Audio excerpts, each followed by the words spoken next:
Olá, pessoal! Essa é a nossa penúltima aula relacionada com a teoria ácido-base de Arrhenius. Nesta aula, na aula 6, a gente vai ver a nomenclatura dos ânions e também a nomenclatura dos sais. Antes de começar, é interessante a gente recordar o seguinte, que um ácido de Arrhenius, como o ácido clorídrico, não é formado por cátions e nem por ânions. Não é formado por espécies positivas e por espécies negativas. Os compostos, os ácidos de Arrhenius, são compostos moleculares formados por moléculas. Os átomos que formam os ácidos de Arrhenius estão conectados via ligação covalente, formando uma espécie neutra, uma molécula. Mas, quando os ácidos de Arrhenius são adicionados em água, a gente viu que eles produzem H+.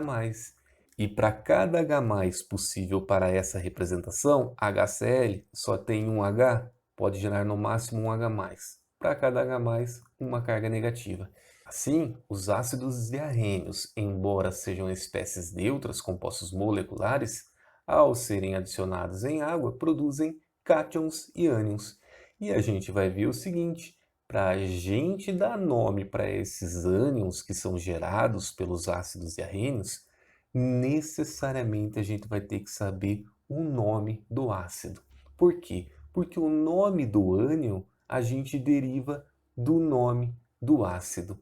É por isso que eu coloco aqui para vocês esse esqueminha. A gente viu que os ácidos podem ser classificados como hidrácidos, ácidos que não contêm oxigênio em sua constituição, e o nome desses ácidos sempre termina em hídrico. Ácido clorídrico, ácido fluorídrico.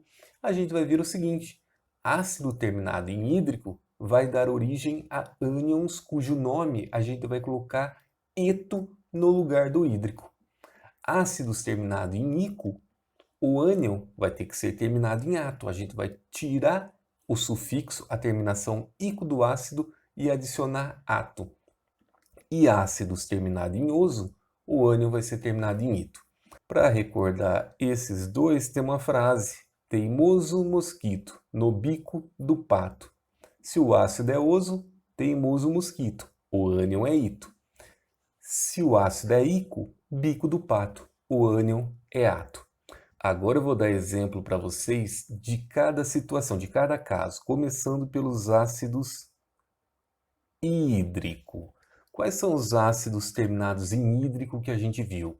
Os hidrácidos. Eu falei para vocês, uma maneira fácil de memorizar é lembrar da família 7A, do grupo 17 atualmente. Ficou claro que a Brahma imitou, e aí vem Antártica.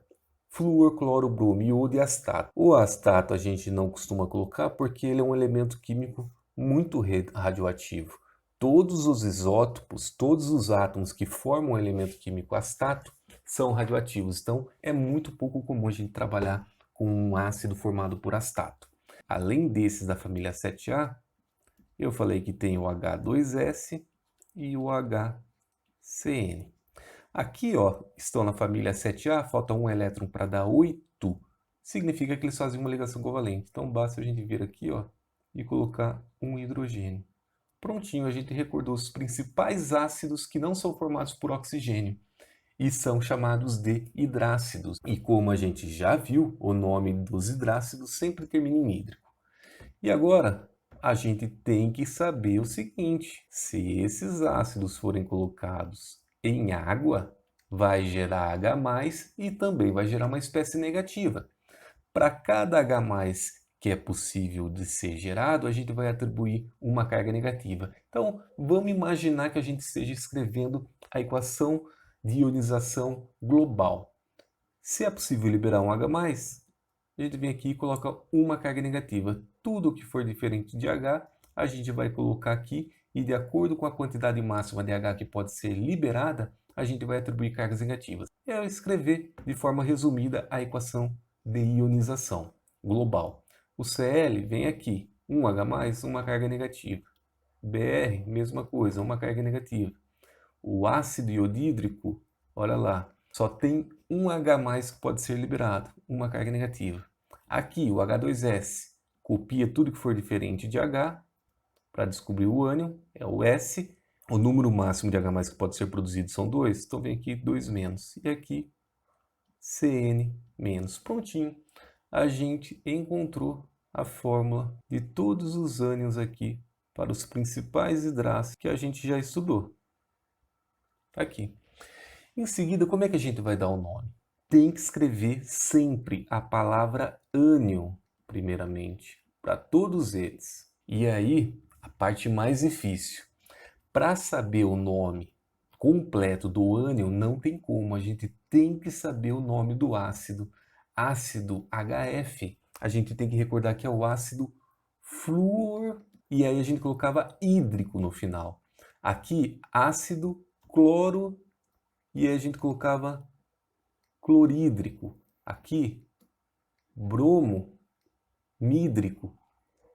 Aqui, iodo ficaria ácido iodídrico. Enxofre vem de sulfuro, cuidado. A gente tira o U e o R e coloca hídrico, ácido sulfídrico. O grupo Cn- é o grupo ciano. A gente escrevia ácido cianídrico. Só que agora a nossa intenção é dar nome para os ânions. O que a gente vai fazer? Em vez de colocar hídrico, a gente vai colocar eto. Ou melhor, a gente tira o hídrico e coloca eto. Era ácido fluorídrico, vai ficar ânion fluoreto. Era ácido clorídrico, vai ficar ânion cloreto. Ácido bromídrico, ânion brometo, ânion iodeto, ânion sulfeto e ânion cianeto. Prontinho, a gente montou um esqueminha aqui com o nome dos ânions que a gente deriva dos principais hidrácidos, dos ácidos terminados em hídrico. Como a gente viu o nome dos ânions gerados pelos hidrácidos, já vamos aprender a dar nome aos sais. Olha lá, ó, relacionados com os hidrácidos. Para a gente dar nome aos sais, olha aqui, esse esqueminha. Um sal é formado por espécies positivas e por espécies negativas. É uma quantidade absurdamente grande de espécies positivas e negativas que formam, por menor que seja, o cristalzinho de sal.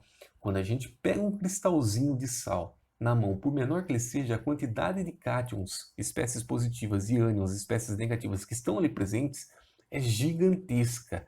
Só que na hora de fazer a fórmula, a gente só faz a proporção entre eles. A gente diz que para cada espécie positiva tem uma negativa, para cada duas positivas tem 3 negativas, e assim por diante. Na hora de dar nome para o sal, o que a gente vai fazer é o seguinte: a gente inverte a ordem, sempre é o positivo e depois o negativo na fórmula. Na hora de dar nome, a gente vai dar o nome do ânion primeiro, da espécie negativa primeiramente, e depois a gente vem dar nome para a espécie positiva. Vamos ver alguns exemplos aqui. O mais conhecido de todos, NaCl. Então, ó, esse aqui é a espécie negativa. O que a gente tem que saber? Bom, o Cl vem de que ácido? Vem do ácido clorídrico. Se o ácido é hídrico, o ânion tem que ser eto. A gente vem aqui e escreve primeiro o nome do ânion, cloreto, D, e agora o nome do cátion da espécie positiva, sódio. O de baixo, bom, Br. Esse é a espécie negativa. O Br vem de que ácido? Do ácido bromídrico. Hídrico, o ânion tem que ser eto, fica ânion brometo. A gente vem aqui e escreve brometo de magnésio. E mais um aqui, o BAS. Bom, o S, olha lá de que ácido ele é proveniente. Do H2S, ácido sulfídrico, ácido hídrico, o ânion é eto. Então a gente vem aqui e escreve primeiro o nome do ânion, sulfeto de, e o nome do cátion, bário. Prontinho aqui. Só lembrando que o cloreto de sódio é o principal componente do sal de cozinha. Então, não tem como. Essa parte é complicada. A gente tem que vir recordando tudo que a gente viu desde o início. Para a gente conseguir dar nome para um sal, a gente tem que saber o nome do ânion. E para saber o nome do ânion, a gente precisa saber o nome do ácido. E lembrem, ácido hídrico, o ânion vai ser terminado em eto.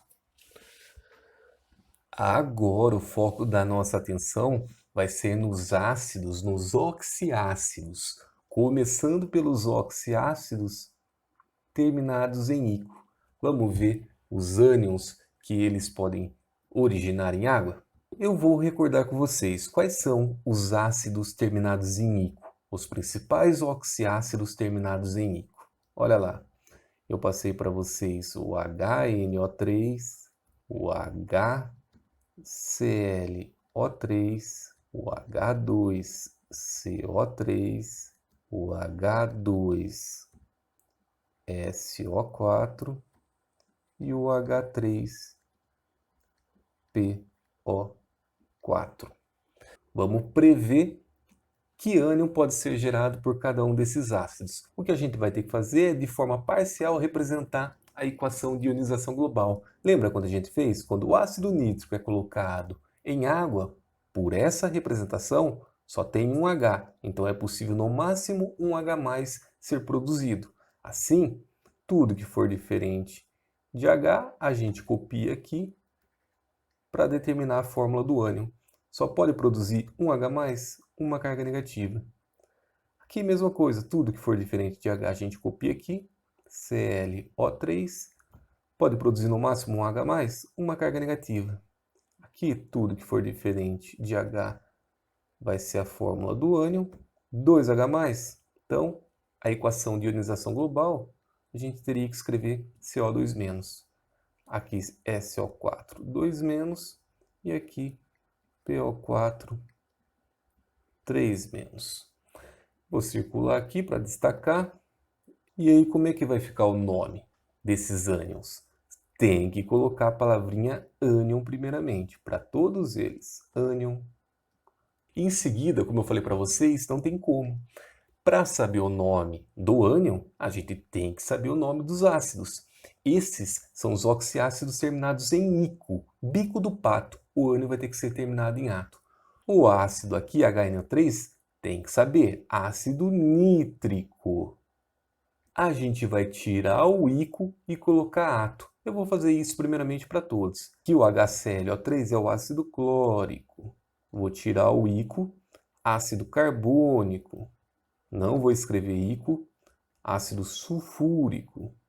Aqui eu não escrevo o úrico. Fosfórico. Eu não vou escrever o órico. E agora a gente vem. Bom, a gente tirou o ico do ácido e vai colocar o ato. Ácido nítrico, ânion, nitrato. Ácido clórico, ânion, clorato. Ácido carbônico, ânion, carbonato. Ácido sulfúrico, ânion, sulfato. Cuidado, não vai escrever sulfurato. Aqui a gente tirou o úrico e colocou ato no lugar. Ácido sulfúrico, ânion sulfato. Ácido fosfórico, ânion fosfato.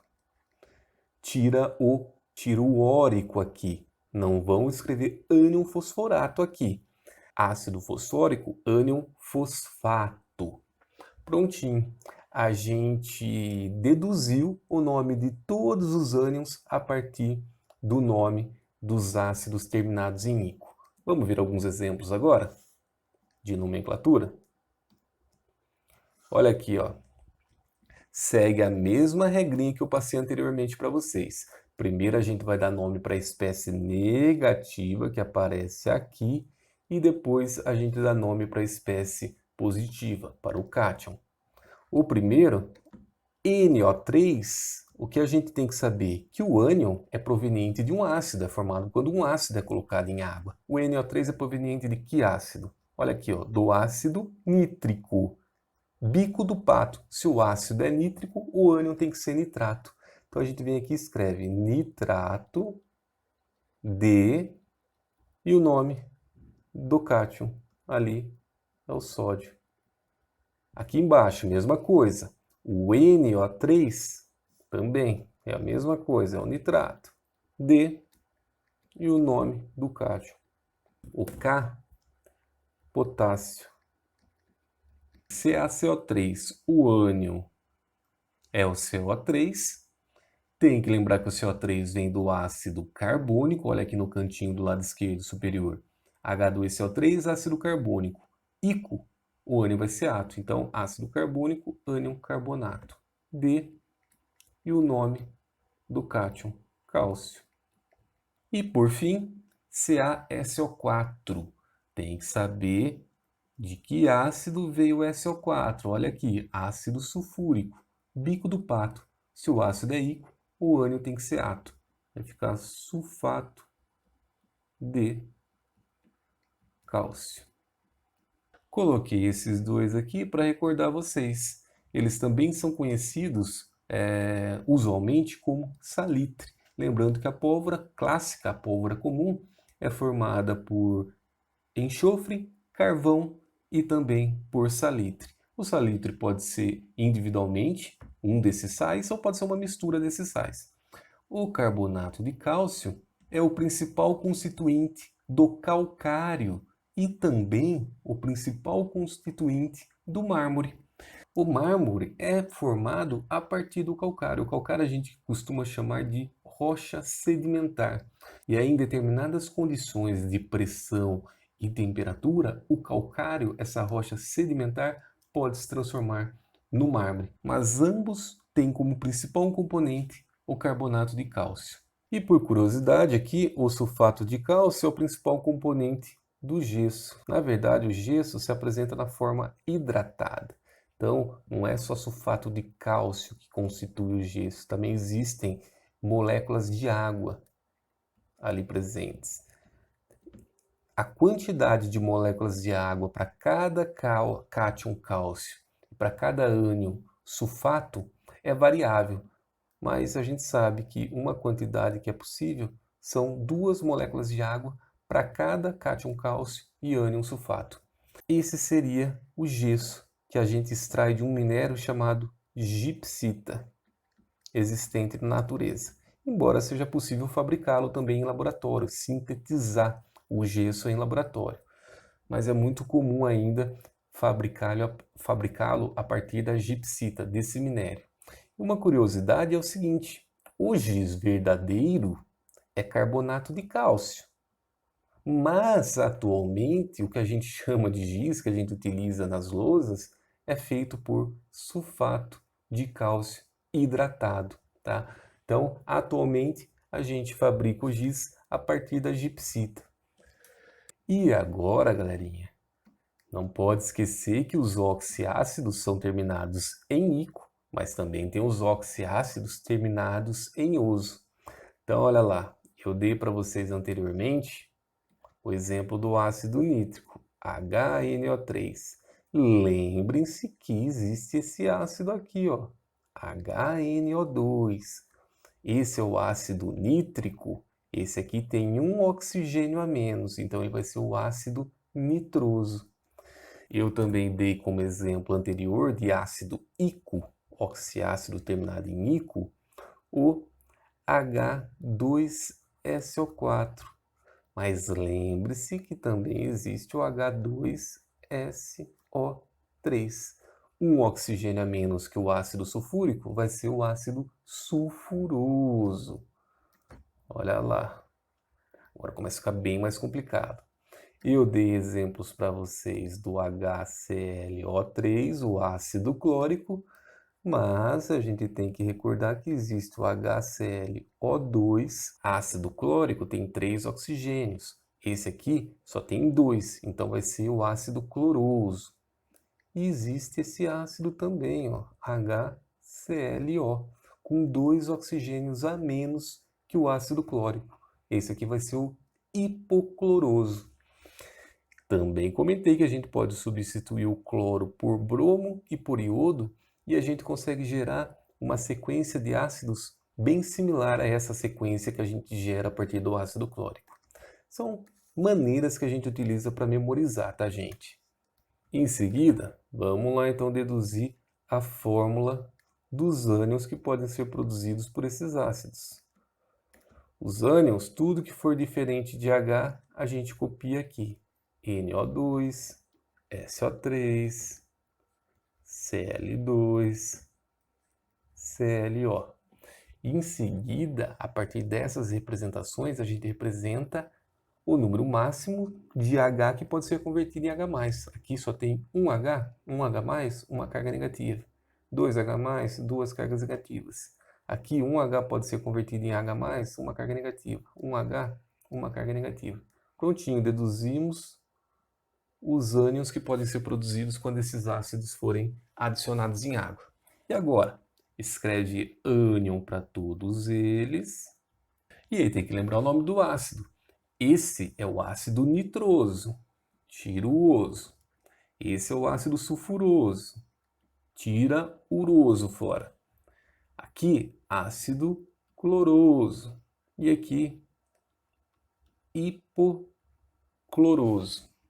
Só que agora a nossa preocupação é dar nome para os ânions. Então, teimoso mosquito. Se o ácido é oso, o ânion tem que ser terminado em ito.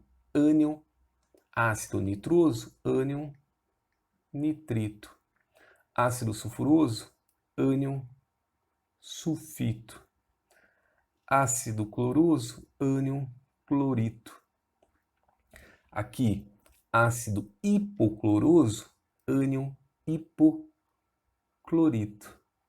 Esse é famoso. Vamos lá então ver alguns exemplos? Joguei no cantinho que a gente acabou de fazer. E vamos lá então, olha lá. O que a gente tem que fazer? Primeiro de tudo, reconhecer de que ácido vem o ânion, NO2. O NO2 vem do ácido nitroso, teimoso mosquito. Se o ácido é oso, o ânion tem que ser ito. Então vai ficar ácido nitroso, ânion nitrito. D e o nome do cátion, sódio. Em seguida aqui, o ânion, olha aqui, ClO. ClO vem do ácido hipocloroso, teimoso mosquito. Se é ácido hipocloroso, o ânion vai ficar hipoclorito. D e o nome do cátion, sódio. Esse sal hipoclorito de sódio é o principal componente da água sanitária, da Cândida, do Varex, do Diabo Verde, se eu não me engano, que boa. Hipoclorito de sódio, esse ânion aqui, o Cl, ele é um bactericida, assim como o ácido hipocloroso. Na verdade, o ácido hipocloroso é um bactericida mais forte do que o ânion hipoclorito. E aí lembre-se que eu falei para vocês que não teria como a gente viver em grandes cidades se a gente não conseguisse tratar a água que a gente bebe. Uma das etapas de tratamento eu já falei para vocês, que é o ajuste da acidez ou da basicidade da água que a gente vai beber por meio de uma reação de neutralização.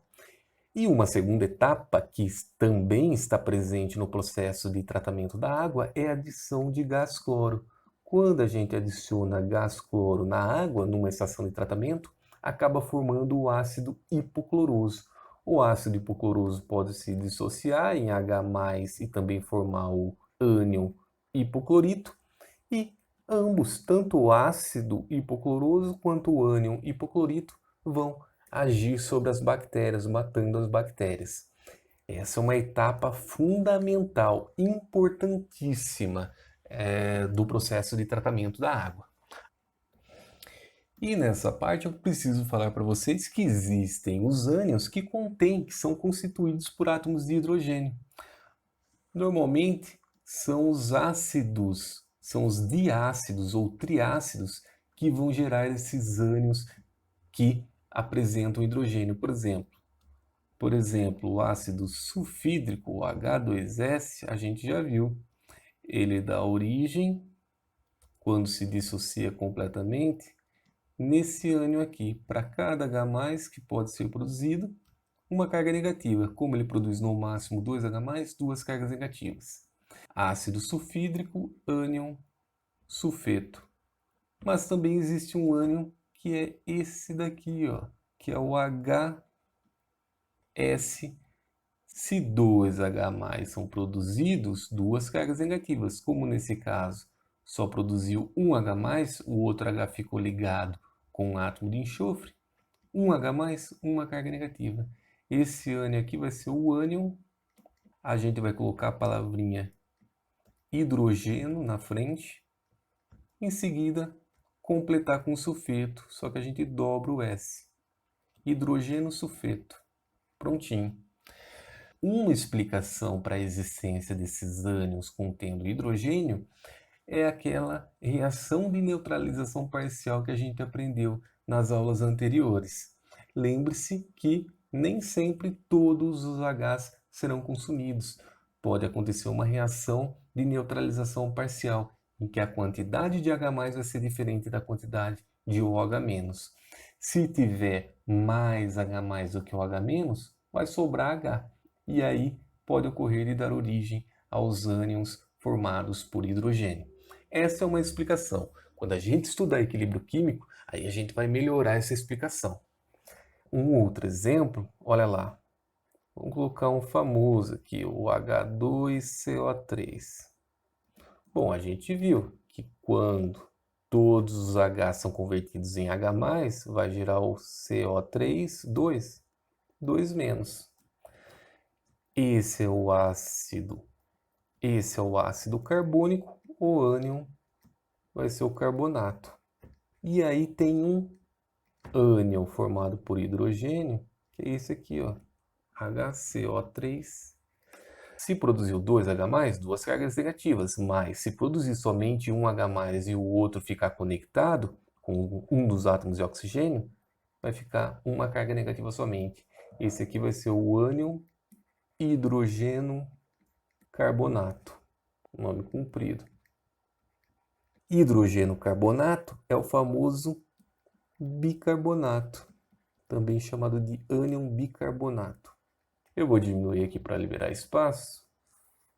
E aí, para esse segundo caso, vale a pena dar um exemplo de um sal bastante conhecido. Olha lá, ó. Na, o sódio está na família 1A, tendência a formar cátions monovalentes, com o ânion hidrogênio carbonato, CO3-, a soma das cargas já dá zero, basta omitir os valores e os sinais das cargas. Olha lá, ó. Existe esse sal aqui.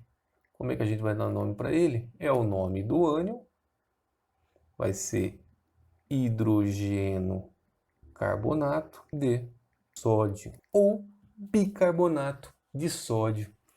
Esse é muito famoso porque, deixa eu até liberar espaço aqui, eu acho que eu já até comentei com vocês, porque a gente não toma mais leite de magnésia como antiácido estomacal, porque ele também é um laxante.